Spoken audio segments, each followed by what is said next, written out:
Hi, everyone. This is Sally McKenzie, and I'm the CEO of McKenzie Management, and we're a nationwide dental practice management company, and we help dental practices reach their true potential. So thank you for making time in your schedule to be with me today, and a very special thanks, as always, to Viva Learning for getting this webinar to you live. And I want you to be sure and visit their website, vivalearning.com, and there you're going to find over 600 on-demand courses for dentists, hygienists, assistants, and business staff. And I also invite you, where you signed up for this webinar today at practicemanagementlearning.com, my site where you'll find all of my archived on-demand courses for your self-study. And I think I have about 30 on there now. So tonight, I'm going to speak to you about things that I want you to think about before you give an employee a raise. And so ask yourself, is it time to increase pay in your practice? And we consult with dentists who honestly have not, given raises for several years, which is just always kind of astonishing that the employees would even stay. And then when you do ask them, well, why do you stay?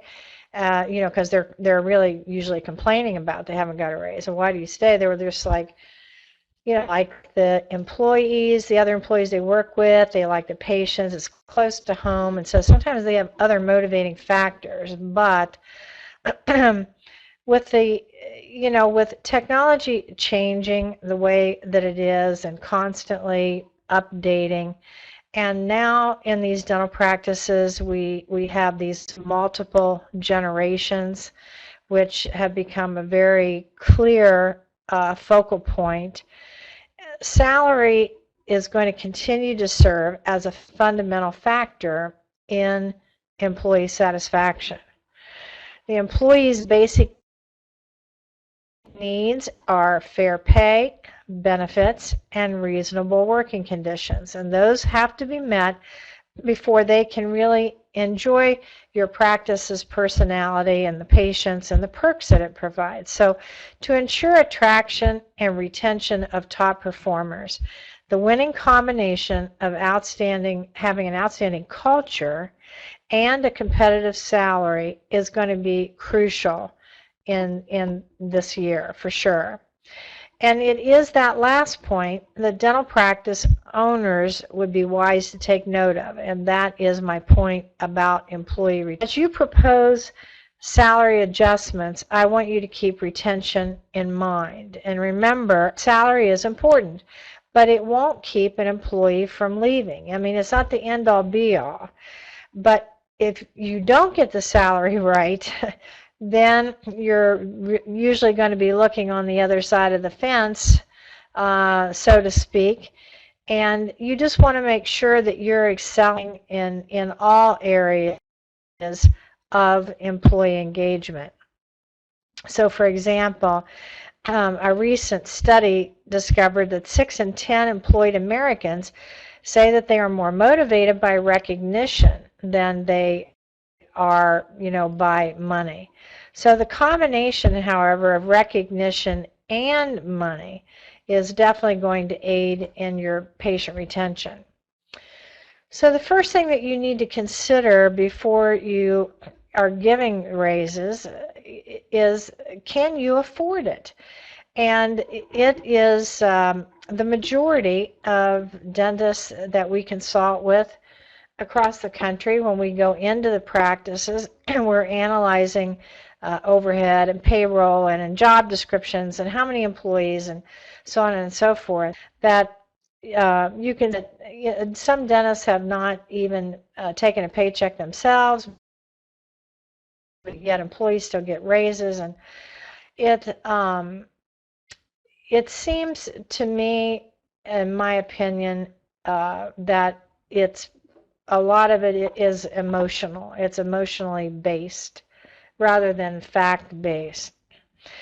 So you've got to educate yourself on whether or not you can afford it. And of course, these employees are going, they're expecting some type of a review and on their compensation at least every year. So it just keeps coming up every. And I'll tell you, an employer now, 37 years myself, is just put it in your reminders in your calendar, whatever kind of calendar you keep, just put it in a reminder, because it's just not something that's on the forefront of our mind when we're busy also working in the business and on the business as well. But it is our responsibility as a CEO to know that. But in many dental practices, the compensation strategy typically involves an exchange between the doctor and the employee, and it goes something like this. Hi, Dr. Tom, could I talk to you for a moment? Well, of course. What would you like to talk about?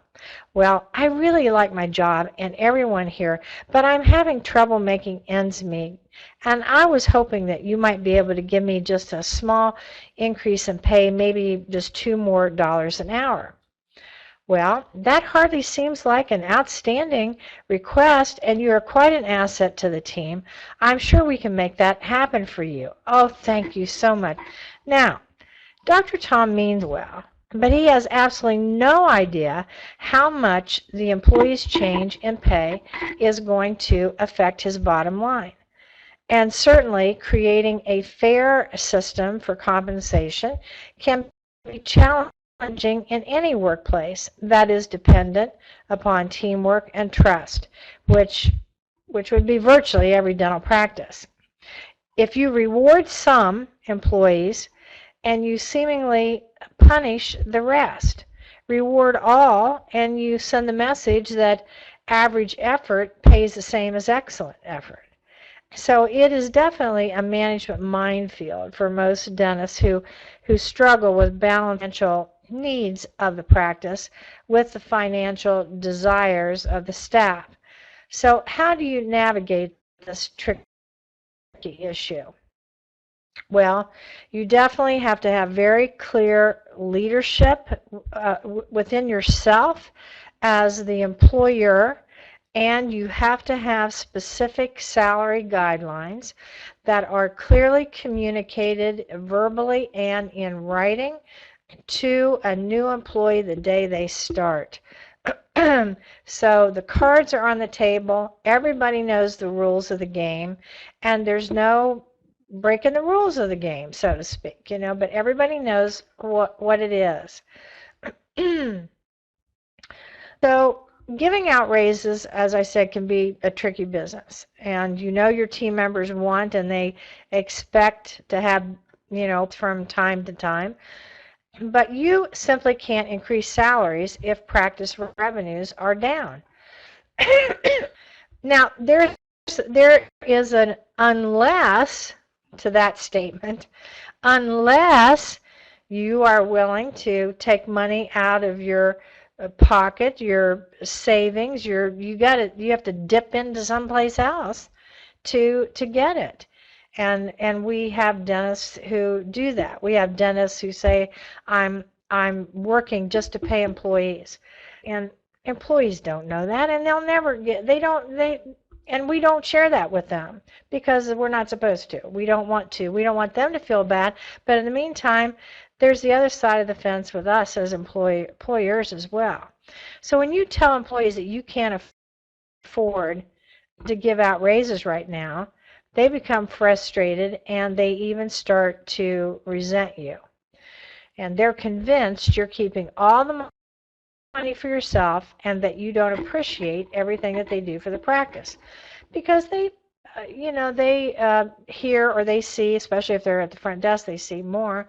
They see the deposits and they know Mrs. Brown came in and, paid for her 3-unit bridge and so on and so forth.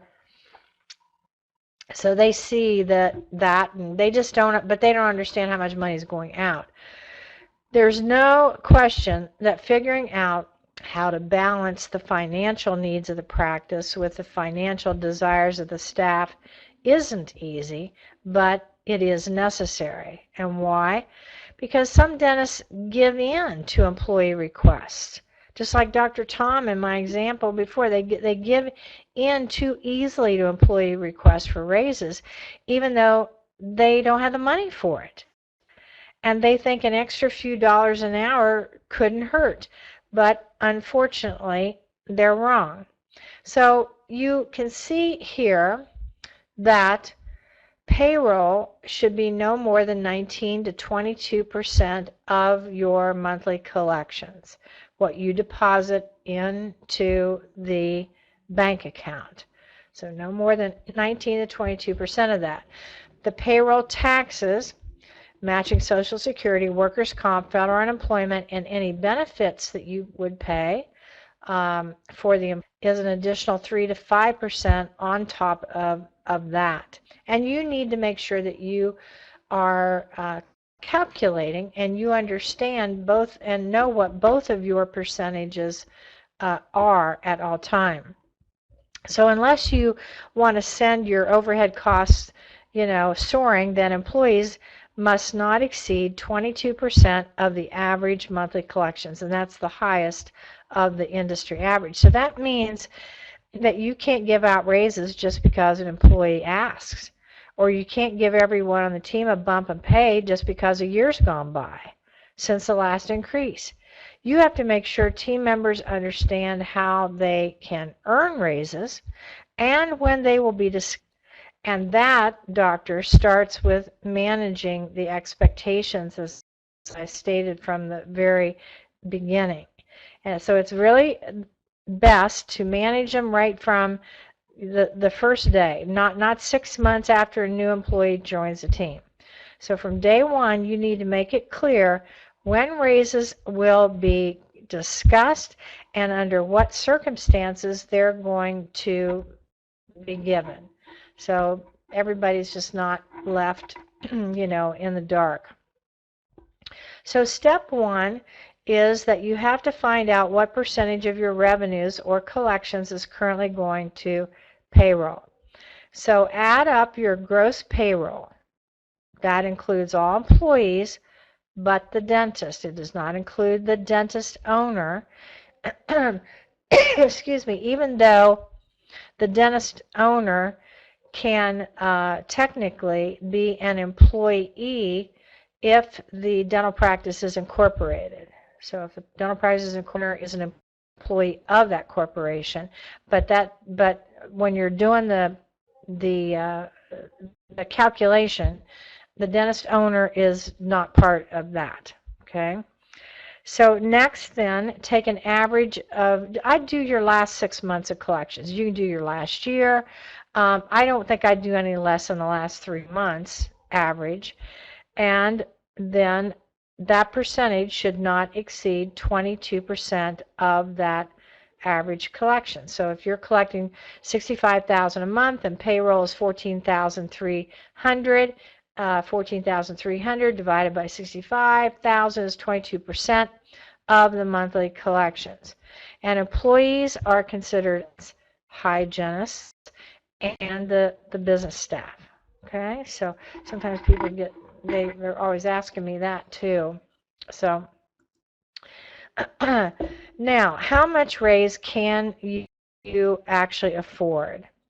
And that's one of the first things that you have to ask yourself. So every increase in salary, no matter how seemingly small and insignificant, has a direct impact on your overhead.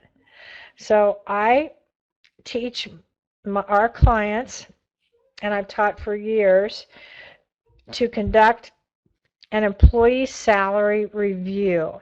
And it's a clear and simple mathematical tool that you can access immediately to determine exactly how much more money you're going to need to collect each month to cover that itty-bitty increase.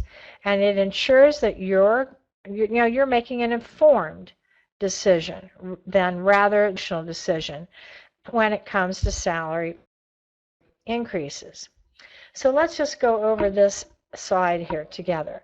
Becky wants a raise from $2,000. She's making $2,667 a month, and she wants a raise.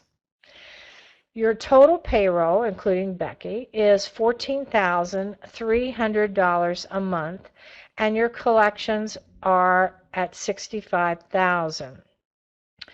So if you give Becky a 3% raise, all right, that's $80.01, and the taxes are going to be about $9.60, probably a little bit more than that. And that's going to increase then your monthly payroll with Becky getting that raise to $14,389. And that, to keep at the industry standard at 2, which is the maximum again, revenues will have to increase $405 a month.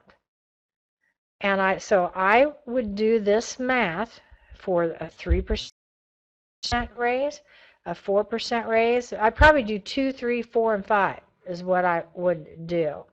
Okay, so you can see how much more. Now, what you have to keep in mind is that if you've got Becky and 3 other employees making the same, and they're expecting a 5% increase, how would you have to? You'd have to increase revenues by $32,000, $33,000 a year. How are you going to do that? So that's what you have to say to yourself is like, Becky is not going to be the only one in your practice asking for a raise. And if you've got 7 employees, all 7 are being that. Okay?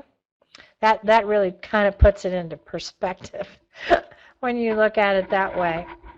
So the other thing is giving all your employees the same raise may seem like the simplest and the least conflict-provoking method to use when granting raises. However, the fact that no one is singled out negatively also means that no one is recognized for outstanding work that goes above the bare minimum required of whatever job that they have. So using this method may hurt the morale and lead to a loss of inspiration in those employees that really go the extra mile. In other words, the very employees you want to keep happy in your employ. So will you make raises a certain percentage of each employee's pay, or will you work with actual dollar amounts? If you use percentage points, it becomes easier to rank employees in terms of who gets what percentage. So for example, your best performer could get 3%, while your average performer could get 2% with no raise for your poor performer. So using that type of method simplifies the process of ranking. And I also did some research over the weekend, and according to Kiplinger.com, financial information company, they stated that companies, and in general, not necessarily dental practice, are forecasting 3% increases similar to the past few years. It's kind of been that way. I mean, of course, right after the recession wasn't anything. And then, but it at one point was up at 5% before the recession hit, and then it crashed, and now it's slowly gone back up. But they're forecasting around 3%. However, the high performance employees could see up to 4.5%, where we could see 0.7% to 1%. And here on the slide, you can see that instead of increasing Becky by 1%, you might think $1 an hour would be better. So if you really look at it, the $1 an hour would end up costing more than if you would do a percent increase. So my advice is to stay away from the dollar amount and go with the percentages. Now, not only when you're thinking about giving raises, not only the percentage amount, how much more it's actually going to increase, the gross, but you have to consider the raise plus what your employer contribution is. And this what you see here is, as I checked with my accountant, before because I actually had it a little bit lower, and it's going to vary state to state depending on the federal and state, whatever state you're in, on the unemployment. So, for example, the state unemployment in the state of Ohio is a lot less than it is in the state of California. So I kind of just tried to give you an average in there, but 13.45%. So a dollar an hour raise costs the employer an additional 13 cents, and a $35,000 a year costs you 4,700. So you need to do the math on how much more that is going to cost you. It's not just the raise added to the gross that you need to consider with your.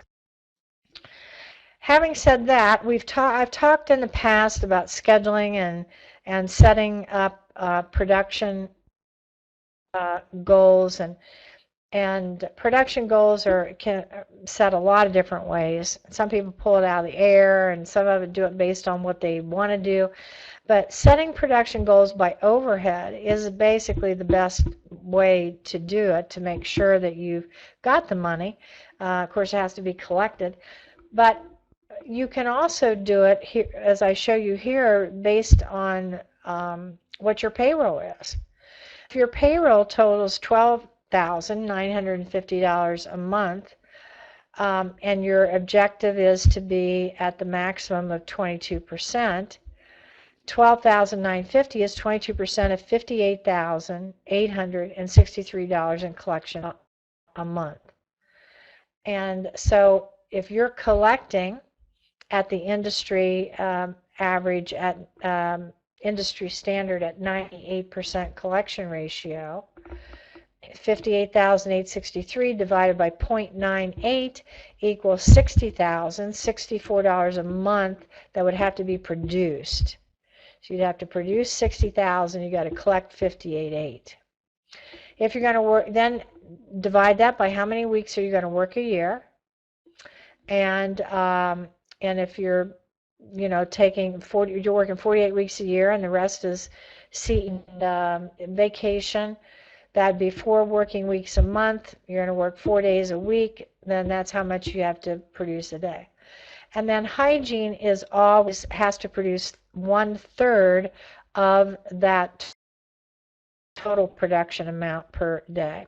So then you multiply that by 0.33 to extract out the hygiene and what that production is. But it's just math, and it's like saying, okay, if my payroll is $12,950 a month, how much is that a year?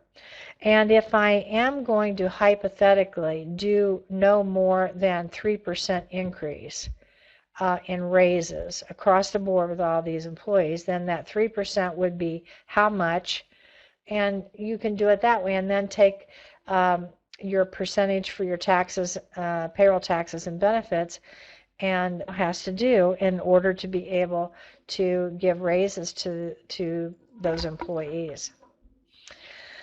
The next thing that you have to consider is, first of all, do you have a compensation policy? And if you don't, you need to have one, and it should be part and parcel of your employee policy manual. So if you do have one, you have to ask yourself, am I following it? When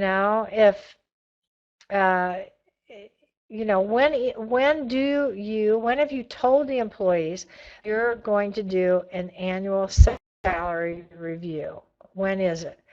And so if you've got an employee backing you in the lab and it's not been 1 year yet, then why are you even discussing it? Okay. Am I giving a salary increase to this employee based on her performance?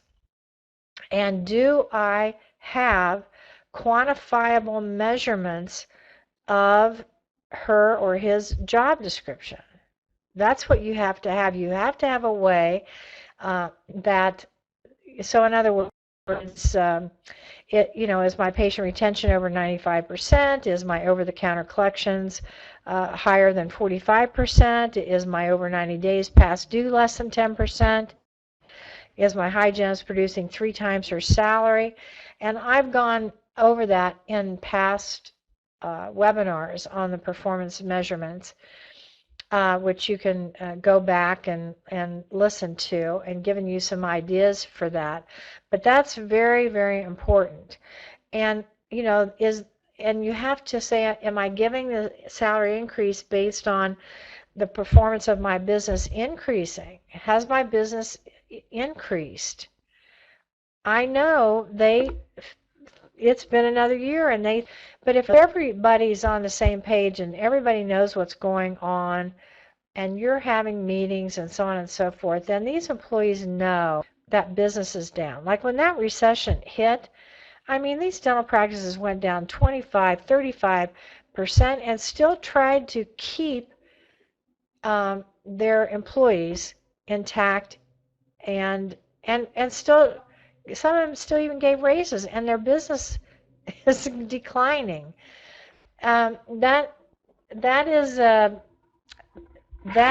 an emotional thing, and it's just not how you run a business to have a successful and a financially secure business, I might say. Also, ask yourself, have I done a performance review? And I mentioned earlier tonight to put these in your calendar so that you do not forget, when they are, and you just do them. There are performance review forms, that you can purchase. You don't have to just like figure out, well, what am I going to say? I mean, they make those things out there for human resources, and you can find out, get them, order them. I even have performance reviews on my website now as a downloadable form. And then ask yourself if you have the results-oriented job description. So developing those type of job descriptions is really important for all your staff, and as well as the performance objectives that are consistent then with the overall practice goals, such as scheduling to meet production goals and keeping the hygiene schedule to meet production. Make sure that you offer necessary training for employees to help them succeed, and you've got to provide constructive and instructive feedback regularly. But finally, as the CEO, as the owner, as the employer, make sure that you hold the employees accountable for the systems and the tasks that are within their job descriptions. Accountability is important, and I've spoken about that a lot of times. It's just really difficult to have accountability in place when you have got 2 or more employees with their hands in the same system or the same task. And that happens when you have job sharing occurring, for sure. It also happens when you have 12-hour shifts, 12-hour work days, and you have people on shifts. And remember that pay increases should reward excellence and dedication to advancing the practice, and not another year on the calendar. So I mentioned earlier that a lot of this it is emotional. This is where you have to ask yourself, am I afraid? Afraid she will leave? Am I afraid I'll have to go through that interviewing and hiring process? I hate it. It's time consuming. Am I acquiescing to what the employee wants, because who's going to train the next one if she leaves? And then on top of that, what are the patients going to say? Listen, I know it can be difficult to say no to a team member who's asking for a raise, especially if that team member is struggling financially or has or they've been a very loyal employee for years, or you're afraid the employee will leave. But these are all emotional reasons to give raises. You need to base the decision for pay increases on facts. That is, can you afford it, and has the employee earned it? So this is why I don't ever want you to be caught off guard by an employee. You are in control of the financial policy. You know when the employee's performance is due. And I know that you're busy doing dentistry, but there's nobody else in your business handling human resources generally but you. So don't get backed into a corner in the lab on Wednesday afternoon at 2 o'clock by your dental assistant hitting you up for a raise when she's only worked there 7 months. Because why? Because that's not what the compensation policy says in my practice. It says raises, any increase in pay will be reviewed, once a year. And they have to work there for 12 months. So that they would know that would just not be right. And that's all you have to say is just to refer them back to compensation policy in your employee policy manual. And in order to get rid of this fear factor, you simply need to have a recruitment plan in place that you know how to quickly execute. I have said this for years based on observation in the consulting work that we do, that dentists will put up with extreme mediocrity out of employees because they have a fear of how to recruit, how to hire, and how to train that person.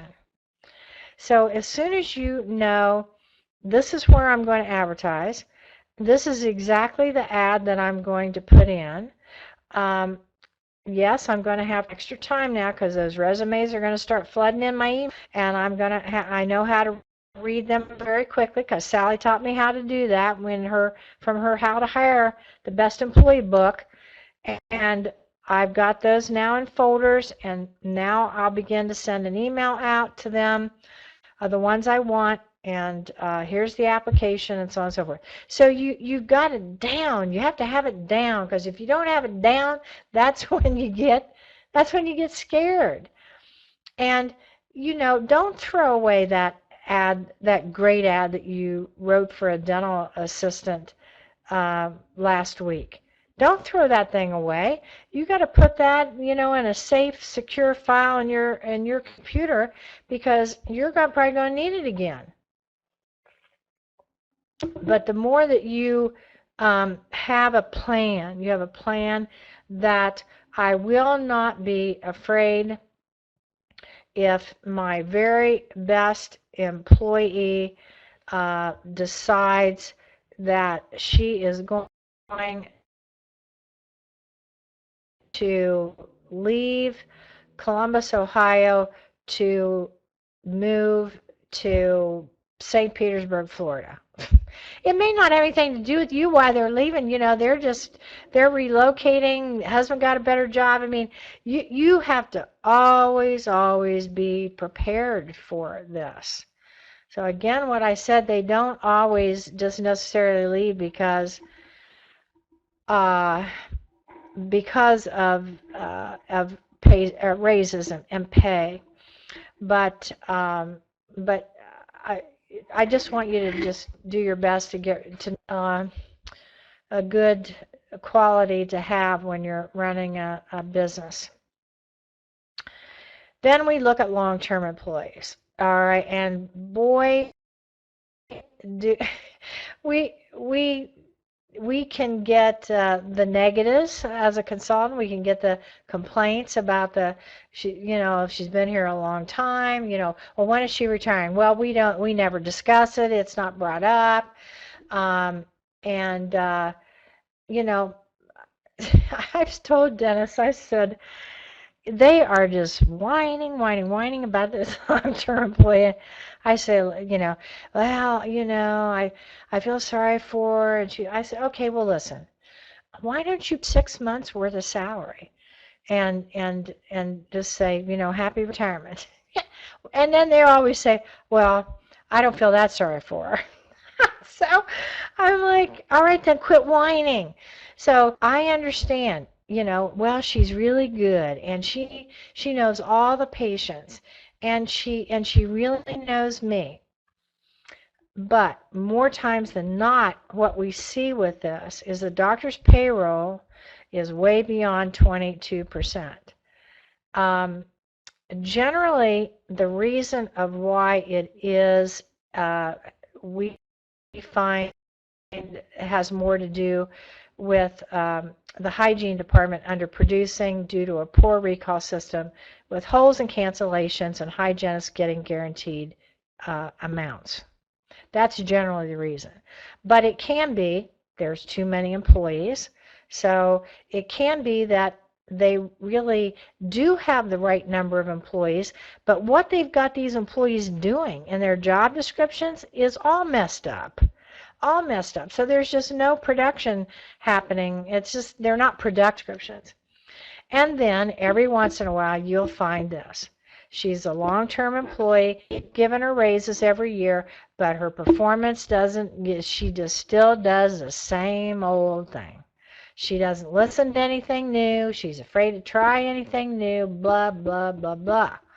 So this is where you have to have the quantifiable measurements of the job description. These employees have to have goals and objectives just exactly like the practice does, that they, in order for the practice to generate more money. And let me just say that it's just not fair to the practice, because I'm talking about raising your fees. It's not fair to say, oh, I'm going to raise my fees 5%, so that's going to cover that, because there's going to come a time when you cannot just keep raising those fees 5% every year to cover these raises. So there has to be a business plan in place, something in place that is going to allow the practice to grow. Adding new services, could be another thing as well. But make sure that you really have the job descriptions down for these long-term employees, because there becomes a cap for sure that they just can't keep the business won't withstand the amount of money keep increasing every year. Especially if they were there a long time. Employees can absolutely begin to resent you because they don't feel like they're being fairly compensated. And the worst case is when they all start getting together and they all start talking about what a horrible employer you are because you don't, give raises at all. So many of them have been with you for years, and after all, and they think that they should be rewarded for their service. And some employees might even see their contributions as more valuable than others, and they simply can't understand why you haven't given them a well-deserved bump in pay. The problem is that these employees' perception of the practice is nowhere near reality. I always tell the dentist, I said, they're convinced that you back that Mercedes up to the back door every night and shovel the cash in the trunk, okay? They just don't understand practice economics or what it takes to actually build a profitable practice. How can you change that? Well, you've got to start by being more forthcoming with practice information. There are some doctors that just few, but we'll still find some every once in a while. They're like, I don't want the employees to know anything. Then you do have dentists who are shoveling the cash in the back of the Mercedes, and they're just not fair to the employees. So you just can see it in all areas. But make sure that you're providing leadership and guidance so the team members don't fill in the gaps with what they believe is reality. See, when there's a void of information, then it gets filled with anything they want to fill it with. So trust me, if you let them come to their own conclusions about the financial health of the practice, it's only going to lead to mistrust, resentment, and discontent. And all of those are common indicators of a broken salary. So sit down with the employees and explain the practice economics. And don't wait to talk with them about falling revenues during their annual salary review. As you break the news that you simply can't afford to give out raises right now, instead, the time to talk with them about the status of your overhead and practice expenses is during the monthly meetings. If there are daily goals, then it's clearly evident that we're not reaching these goals day after day after day after day. So it's not new news. It's old news.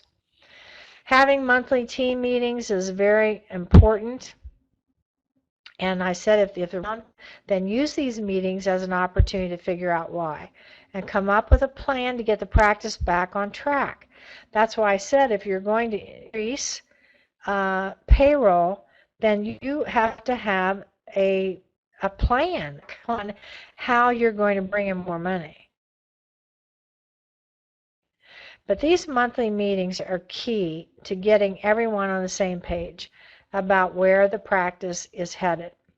If the revenues are down, then use the meeting as an opportunity to figure out why and, get everybody on the same page and talk about all the areas that impact the practice's profitability, such as, the number of new patients, the over-the-counter collections, and the monthly collections coming in, the recall patients, the hygiene production, the doctor. About our treatment acceptance, is that up or down, or do we have less treatment plans that we're presenting? Are the patients not accepting them the way that they were? Well, how about the accounts receivable? Where is it at?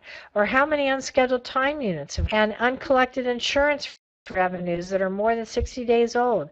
These are all ways that we call this money. There's just money potential. There's money laying on the table, and it's just not being captured. Remember, while you're the practice CEO, you're there to provide, and you've got to give them updates on practice financials. It's not just your responsibility alone. So at a team, during these meetings, every team member should be prepared to report on the health of the system and that they're accountable for.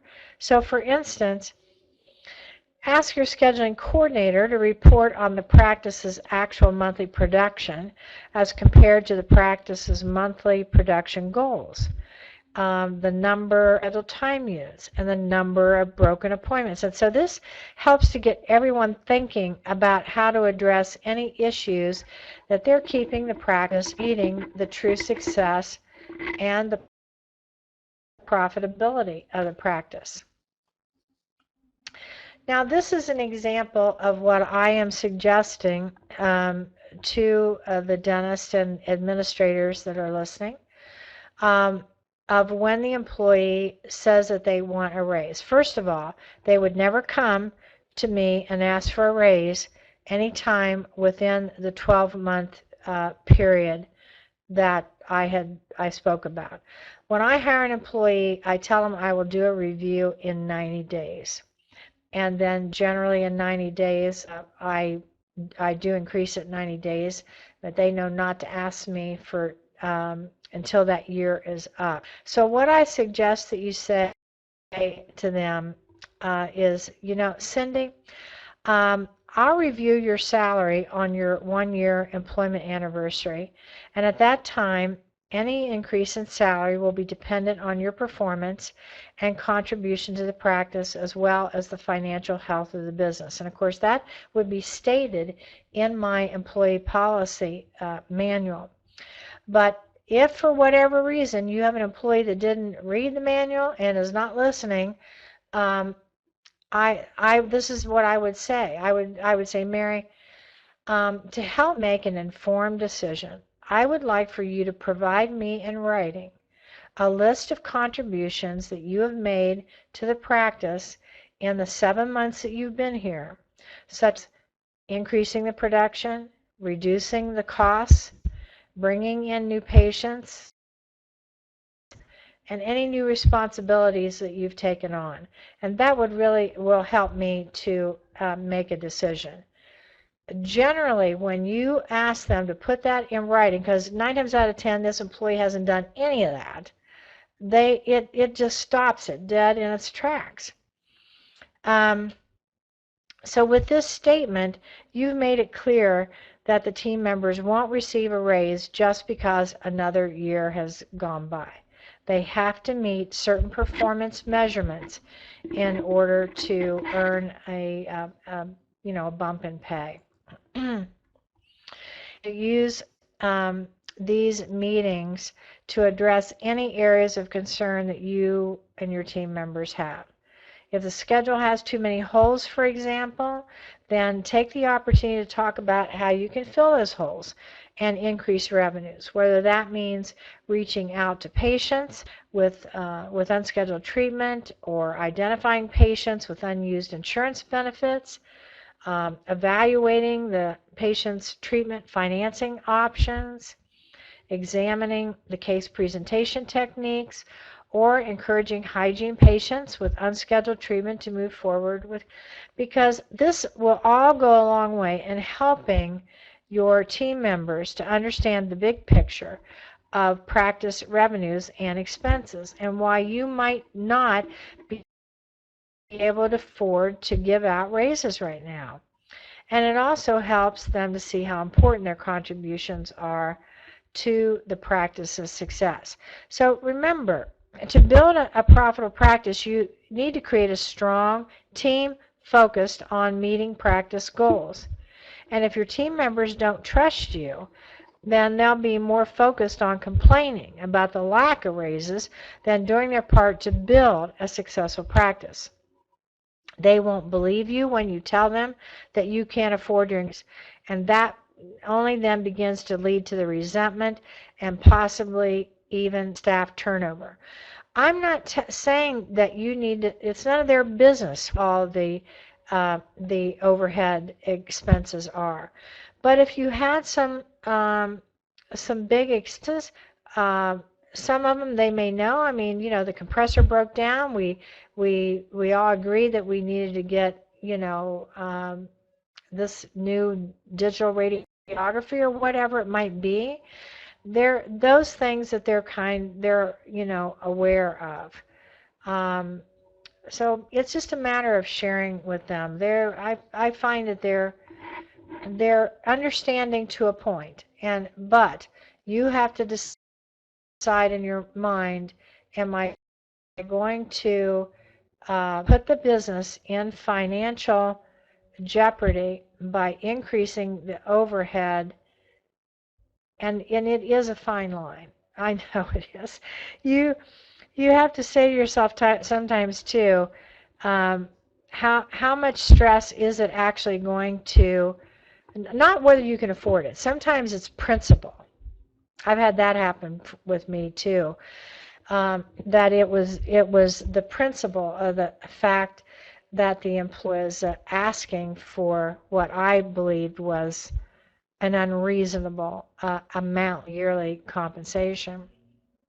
And I had a business consultant, and I remember, I do practice what I preach, and he said to me, he asked me, how much reducing my stress level was worth to me. Because it wasn't about affording it. To me, it was about principle. And I really just had to take that to heart, and I just said, you know, you're right. I mean, my stress, it's going to stress me really out.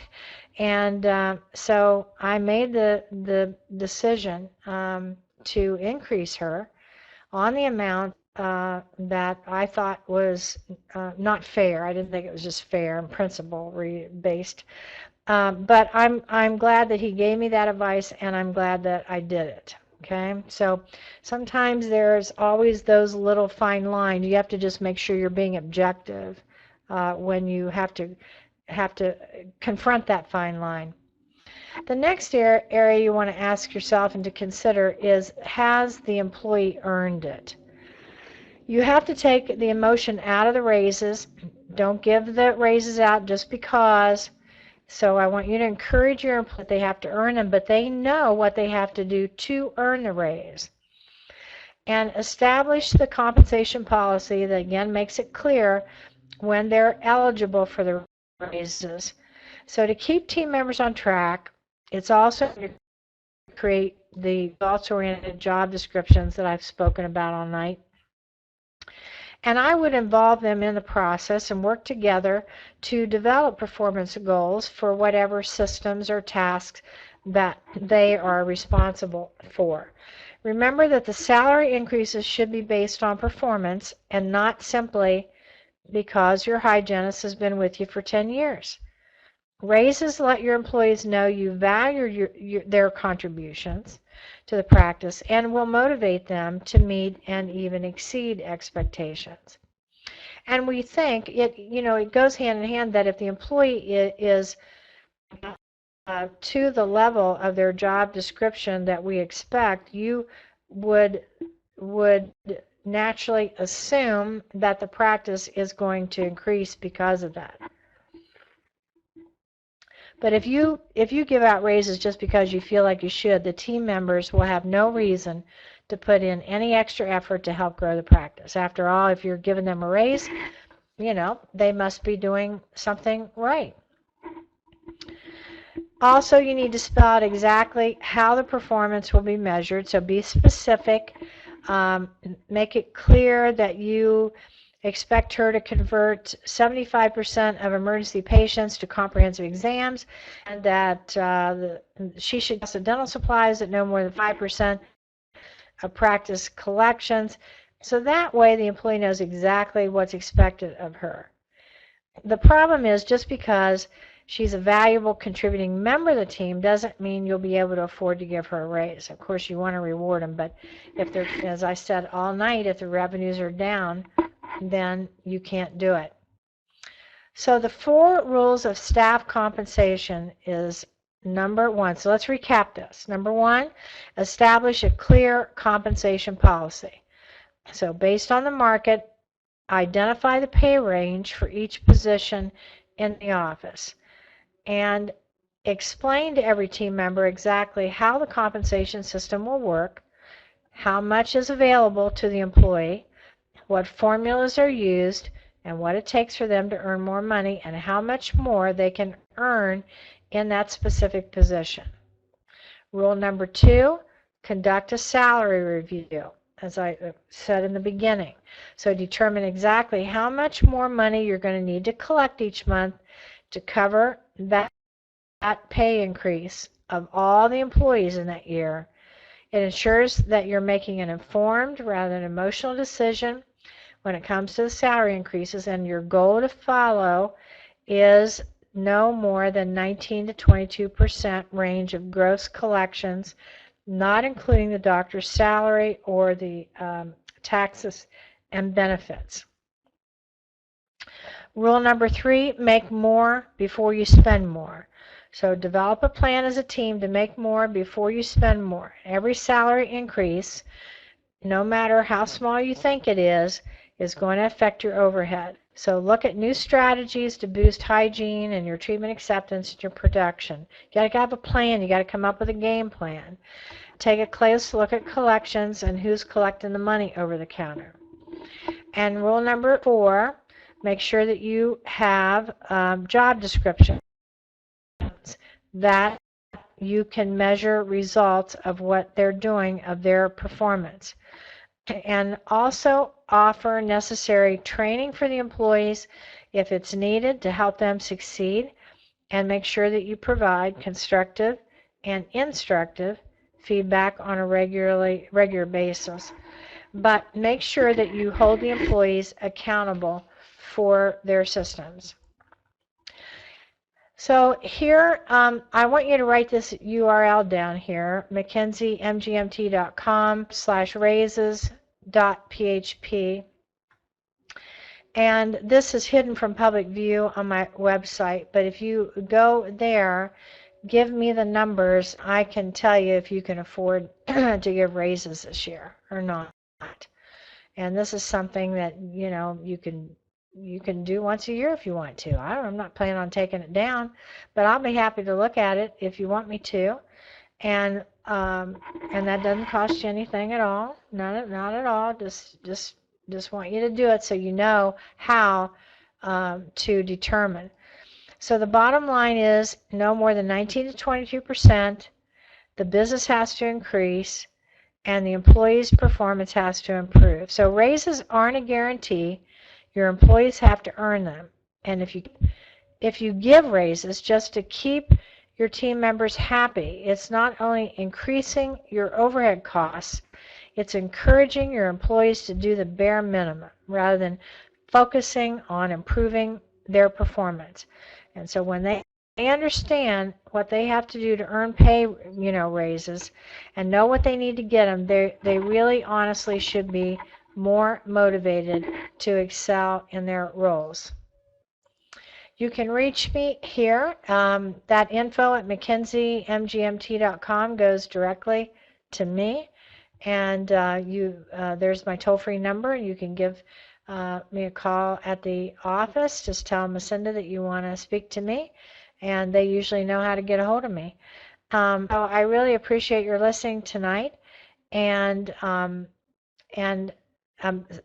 did have one question on here. Somebody said, what do you think of a practice that has not provided raises in several years, but the doctor owns one of the most expensive homes in town and various properties? I think that you always should know that you have options. Everybody should have options, and you do have options in your life. And this could very well be a dentist who is, it's all about me, you know, the dentist, and not about the employees.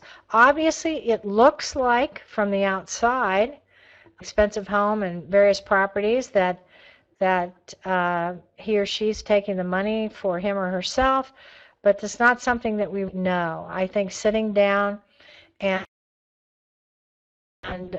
having a heart-to-heart talk with the doctor, because I'm sure that the morale of everybody in there is pretty low. So we do see that. We do see that the dentist doesn't play a fair game once in a while, you know, too, as well. Anyway, you have a wonderful evening. Thank you so much for allowing me in your lives for this hour. And I'm happy to talk to you anytime, and have a wonderful evening. Thank you.